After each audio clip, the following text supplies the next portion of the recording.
जिनको लग अश्विनी रहा जी ने है बोला जिनके कोट ड्राइंग रूम में पाकिस्तान आगे निकल रहा है, उनके ट्वीट्स आपने पढ़ दिए हैं और उससे शर्म हमको तो आ रही है, इनको नहीं आ रही होगी, बाकी लोगों को नहीं आ रही होगी। वो उनका अपना कैरेक्टर है, उनका अपना व्यक्तित्व है, उनकी अपनी सोच है। जहां तक भारत का सवाल है कि भारत मध्यस्थता क्यों नहीं करी उसने और जिस तरीके के तानेबाजी करी, तो यह आपको पता होना चाहिए कि हम अपने जब द्विपक्षीय मामले होते हैं तो हम उसमें कोई मध्यस्थता एक्सेप्ट नहीं करते। और अगर हम इसमें कूद के मध्यस्थता करने लग जाएंगे तो हमारा जो स्टांस है वो डाइल्यूट हो जाएगा। आपको भारत की तासीर को समझना होगा। अगर इस तरीके के कमेंट मारना है तो आपको उसका पूरा डिटेल आपको समझने चाहिए, तब जाके आप इस तरीके की बात करें तो आप अच्छे लगते हैं। लेकिन आप डिटेल में नहीं गए, आप ओछेपन में इस तरीके की बात कर रहे हैं। दूसरी चीज, 1979 से पाकिस्तान एम्बेसी वॉशिंगटन के अंदर, उसके अंदर ईरानियन सेल है जिसके थ्रू वॉशिंगटन ईरान से बात करता है। तो वो स्वाभाविक एक ऐसा मुल्क बनता है, कॉन्ड्यूट बनता है जिसके थ्रू ये बातचीत होती है। तो ये कुलदीप भाई आ रहा हूं, कुलदीप भाई तो आ रहा हूं, पहले डॉक्टर अजीज खान बोलेंगे, फिर कुलदीप जी मैं आपके पास आऊंगा। डॉक्टर अजीज खान, ये आपको भी बुरा लग रहा होगा ये जितने कांग्रेस के नेता हैं जो कह रहे हैं कि अभी आपने सुना अश्विनी जी को भी कि पाकिस्तान आगे निकल गया, उदित राज जी को सुना पाकिस्तान विश्व लीडर, ग्लोबल लीडर, ये वो आपको भी ऐसा लगता है? आपको लगता है भारत और पाकिस्तान की कोई तुलना है? डॉक्टर अजीज खान।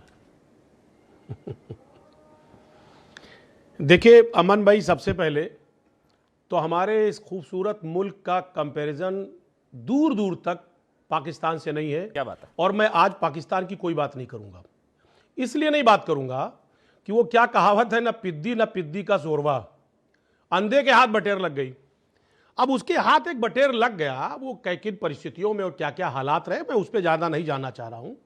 लेकिन एक बात है अमन भाई कि जिस तरह ग्लोबल क्राइसिस रही है, तमाम तरीके के हालात बिकट रहे पूरे देश में, पूरी दुनिया में, आखिर हमारे जो प्रधानमंत्री हैं इनका रिश्ता अमेरिका से भी बेहतरीन, इजराइल में 2 दिन पहले होके आए, ईरान से नो डाउट बहुत एक पुराना रिश्ता है। मौका था, इस मौके को भुनाना चाहिए। लेकिन हमारे देश के प्रधानमंत्री, बहुत लोकप्रिय प्रधानमंत्री, क्योंकि हम किसी पार्टी से उनको नहीं देखते हैं, वो हमारे देश के प्रधानमंत्री हैं, उन्होंने मौका गंवाया, निश्चित तौर पे मौका गंवाया। अगर अपनी हाजिरी दर्ज करते, प्रेजेंस दिखाते, तो यकीन मानिए कितना शानदार मौका, जब पूरी दुनिया में ग्लोबल क्राइसिस, सब परेशान, पूरा देश, पूरी दुनिया परेशान, अगर भारत की मौजूदगी दर्ज होती, क्योंकि बेहतरीन रिश्ते रहे, तो यकीनन, ठीक है सर, मैं दावा करता हूं कि आज भारत की छवि अलग से निकल के आती। और जो विश्व गुरु, खाली हम अपने देश में खाली चुनावों में बोलते हैं, हमारे देश के प्रधानमंत्री चुनावों में व्यस्त रहते हैं और स्वयंभू खुद विश्व गुरु कहते रहते हैं, पूरी दुनिया विश्व गुरु मानती, पूरी दुनिया मानती। ये कहीं ना कहीं ये चीज गंवाया है, एक बात।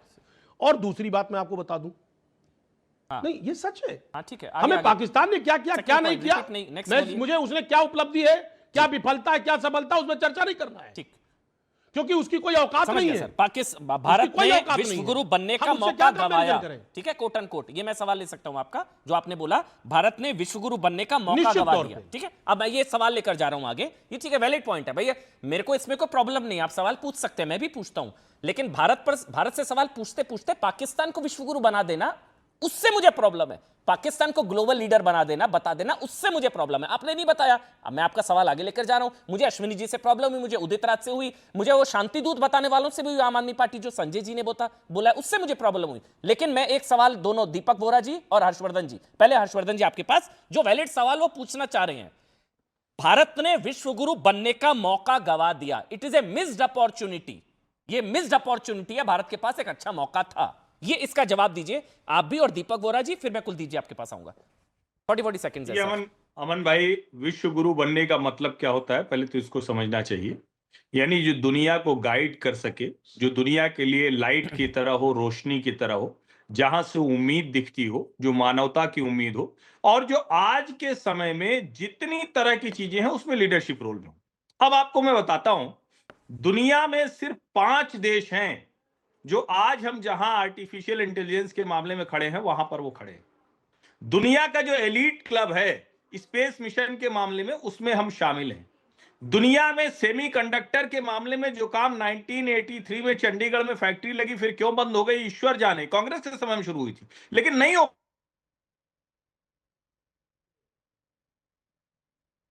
नेटवर्क इशू है, आवाज नहीं आ पा रही है, मैं दोबारा से कनेक्ट कर दूंगा आपको।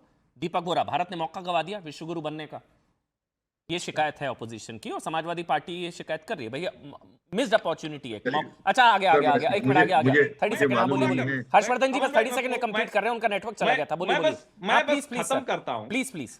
आज के समय में दुनिया हमें देखते हुए जो कुछ कहती है, उसके लिए आपको फिनलैंड के जो प्रेसिडेंट हैं उनकी जो बातचीत थी वो सुननी चाहिए।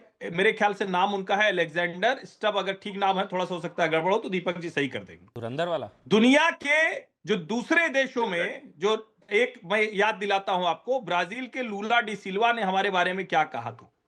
दुनिया के दूसरे देश जब वैक्सीन मैत्री हमने किया तो विश्व गुरु के तौर पर हमारी प्रतिष्ठा कैसे थी, जब बड़ी कंपनियां फाइजर जॉनसन एंड जॉनसन की कतार में उन देशों को नहीं लगना पड़ा।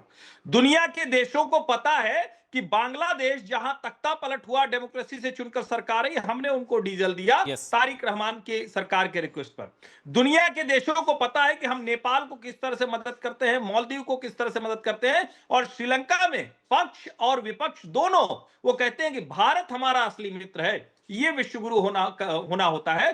दलाली करके अपने फटेहाल भिखमंगे मुल्क को कुछ समय चलाने के लिए कर्जा मांगना वो नहीं होता है। सर एक उदाहरण मैं भी दे देता हूं। कृपा करके ये बोलना बंद कर दीजिए। आप लोगों को मोदी के चक्कर में देश को अपमानित करने का बार बार जो काम करते हैं उसको बंद करना चाहिए। गूगल कर लीजिए, इजराइल फिलिस्तीन आपस में लड़े, दोनों देशों का सर्वोच्च सम्मान किस एक नेता को मिला? दुनिया भर का एक नेता, इजराइल फिलिस्तीन। रूस यूक्रेन आपस में लड़े, दोनों देशों का सम्मान किस एक नेता को मिला? इसी को गूगल कर लेंगे, आपको पता लग जाएगा कि सबसे ज्यादा एक्सेप्टेबल लीडर कौन है। वो सबको पता है, वो बताने की जरूरत नहीं। और पाकिस्तान की वजह से थोड़ी ना हमारा स्टेटस खतरे में आ रहा है।